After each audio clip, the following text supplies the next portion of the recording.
Hello everyone. Welcome to the Global Intellectual. Today we are going to discuss about Afghanistan, its location, and the Durand Line, which is a bone of contention between Afghanistan and Pakistan. Every week we'll come up with a new video and discuss the decisions countries made in their past that have influenced their present. And we'll also analyze the decisions they make today, which will go on to influence their future. So without further ado, let's jump straight into this video.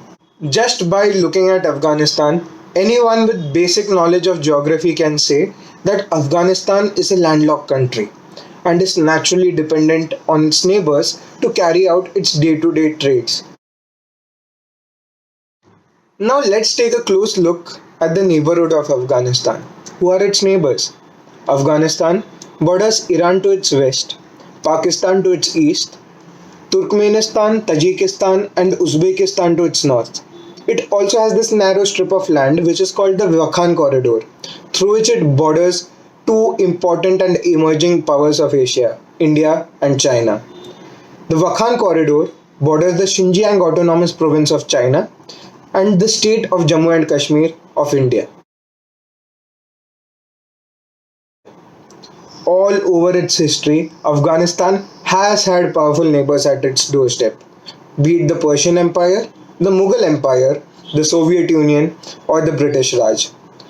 Has Afghanistan's location acted as a boon or a bane for it? We'll only know as we progress through these videos. The story we are going to discuss today dates back to the 19th century. Afghanistan once again stands on the crossroads of history.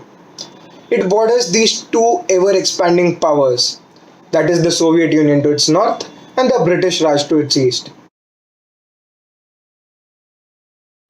Both of these powers do not trust each other. The British believe that the Soviets will use Afghanistan to invade into mainland India, which was the crown jewel of the British Empire at that time. The Soviets, on the other hand, believe that the British will use Afghanistan to invade northwards into mainland Russia. In a bid to avoid this situation, both of these powers send in their spies into Kabul in order to keep a tab on each other's activities. They also send in their ambassadors to the Emir of Afghanistan in a bid to try and win him over and secure their respective positions. Here begins our first discussion of geopolitics. What do you do as a small country when you are trapped in between two ever-expanding empires? Well, you have only two options. Option number one, stay neutral. Or option number two, side with either of the two parties. Let's discuss option number one first. What happens when you try and stay neutral? Well, in the beginning at least, both the parties start pumping in money into your economy. Why do they do so? They do so in order to win over the goodwill of your people. When there is this continuous inflow of money, quite naturally, market sentiments are on the rise and economic growth and prosperity follows. But the pertinent question to answer here is, for how long will this continuous inflow of money follow? Let's take a look at history. During World War II, Belgium was quite a neutral country. Hitler wanted to attack France from the rear. Why so? He wanted to do this because the French had placed most of their troops on their borders with Germany. Therefore, he asked Belgium for the permission to allow his troops to move through their country and enter France from the rear. Belgium declines. What happens next? Hitler invades Belgium. You may ask me, why these small countries who do not even have any interest in this war get invaded during times of war? Well, there are two primary reasons. Reason number one, they do not hold any significant importance in the books of either of the two powers. Why so? Because they refused to side with either of the two powers. And reason number two, both the powers do not want the other party to invade this neutral country first. Because what happens when the other party invades this country? They get control over this country and the theater of war may shift to your own country. And when the theater of war shifts to your own country, naturally there will be more civilian casualties. Even though you end up winning the war, in the end, people will start asking your government questions about the casualties and whether these casualties could be avoided. And more often than not, your government will end up being toppled. Before we even go back to the Durand Line, I would like to share my perspective about India. We as a country roam about in the world saying, yes, we want to be treated as a superpower. Yes, we want a permanent seat at the United Nations Security Council.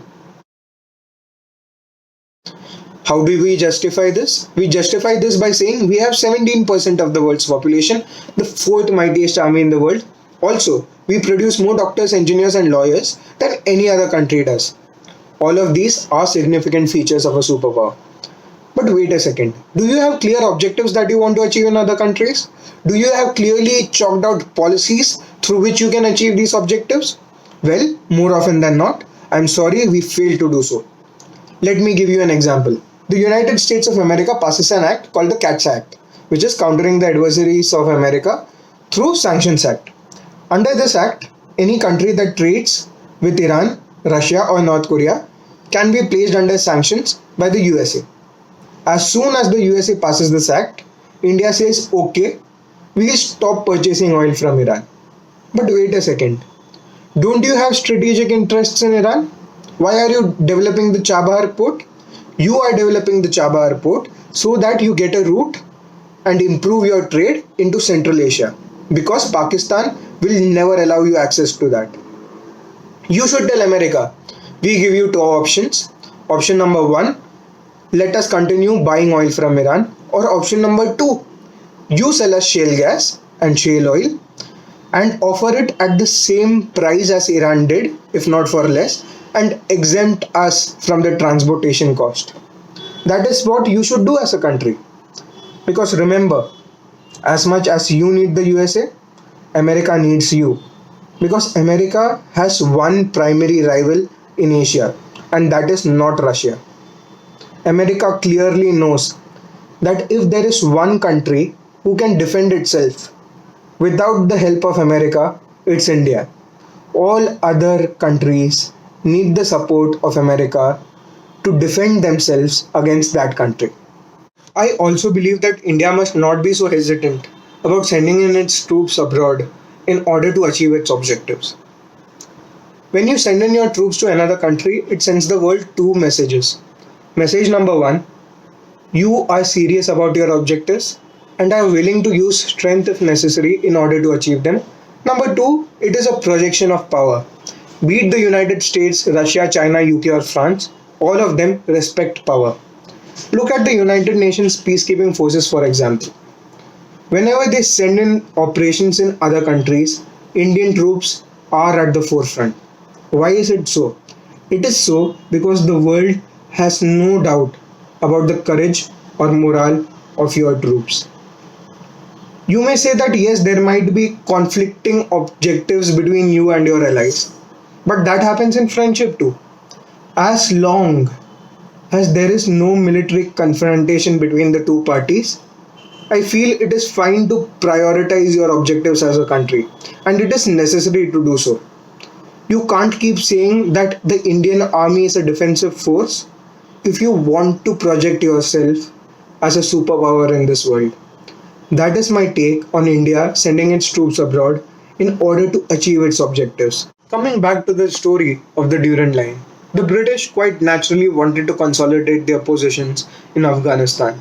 But how do you do so when you have a person sitting on the throne who does not side with you? Well, the answer is quite simple. You replace the person on the throne. The British just wanted to do this by replacing the current Emir of Afghanistan, who was Dost Muhammad Baigzai, with their own new leader, who was Shuja Durrani. Hence, began the First Anglo-Afghan War. The British directly marched their troops into Kabul and were successful in replacing the Emir of Afghanistan. The common people of Afghanistan, however, were not so confident about this new Emir. Reason being that he was a person who was placed on the throne by the British and was hence quite naturally a puppet of the British Empire. There was growing mistrust between the British garrison troops and the common people of Afghanistan. Hence, every now and then, clashes between the British troops and the common people could be seen on the streets of Kabul. There was a point where these mistrusts grew so much that the British decided to retreat back to their garrison in Jalalabad. On their way, however, the Afghans attacked, and only one British soldier could return, while all others were either killed or taken up as prisoners of war. After coming to know that their troops have been taken as prisoners of war by Afghans, the British again decide to attack Afghanistan. Hence begins the Second Anglo-Afghan War. This was quite a successful campaign for the British Empire. They were able to take back their prisoners of war, and in 1880, as per the Treaty of Gandamak, they were able to take several frontier provinces including Quetta and Khyber from Afghanistan. However, there were still skirmishes between the British garrison troops and the Afghans in several provinces including Peshawar, which are currently in modern day Pakistan. Hence, to fix the sphere of influence of both the parties, the British decided to send their envoy, Sir Henry Mortimer Durand, to Afghanistan. Hence, the Durand Line is established as an official boundary between the British Empire and Afghanistan. Now, what was the primary problem with this demarcation? Well, the primary problem with this demarcation was that it effectively split the Pashtun homeland into two halves, one in British India and the other in Afghanistan.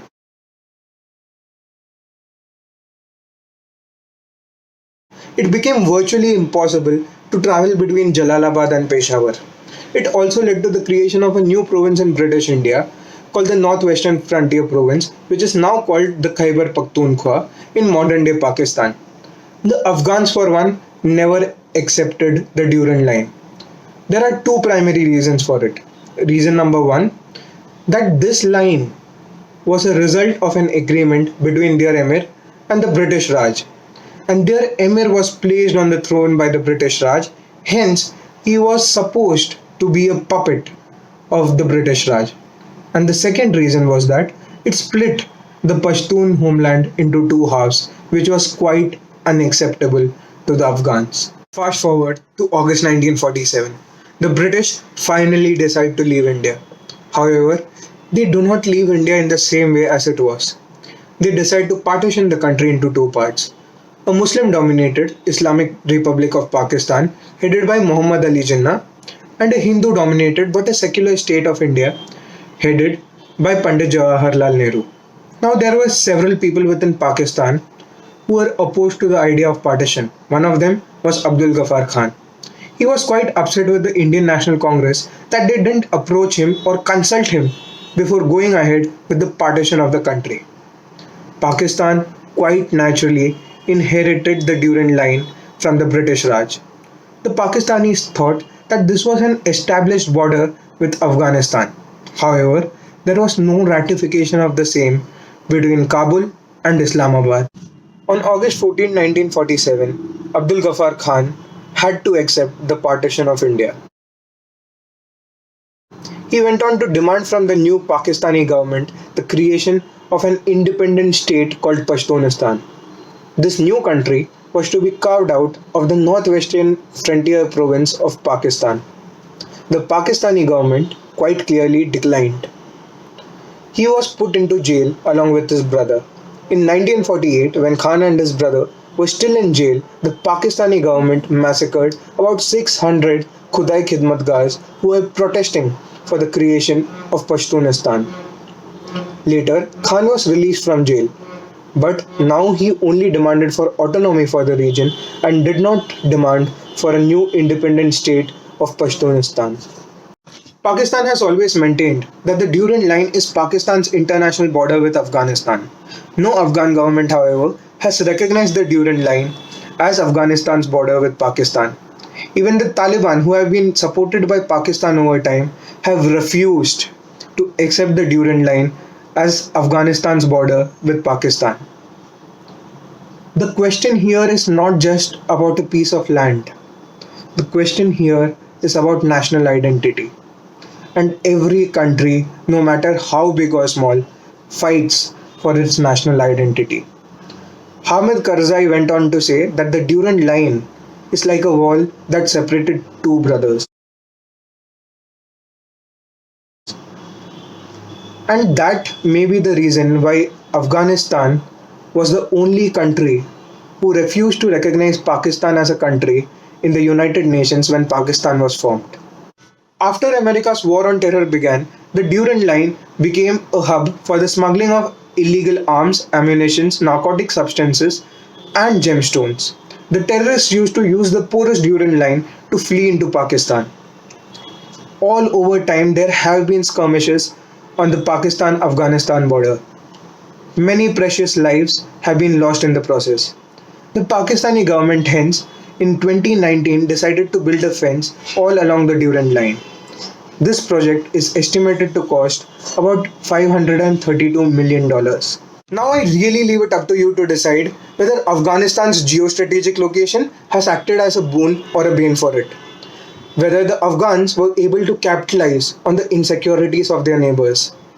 Whether the British are to be blamed for all of Afghanistan's problems. I would love to hear your thoughts down in the comment section. Don't forget to like and share this video. Also, in order to get regular updates about our channel, don't forget to press that red subscribe button and the bell icon near it. I will also leave a link to my Instagram page down in the description section. By following us there, you will also get regular updates about our channel. For today, it is a wrap, and I promise that I'll come back with another video. Till then, goodbye and Jai Hind.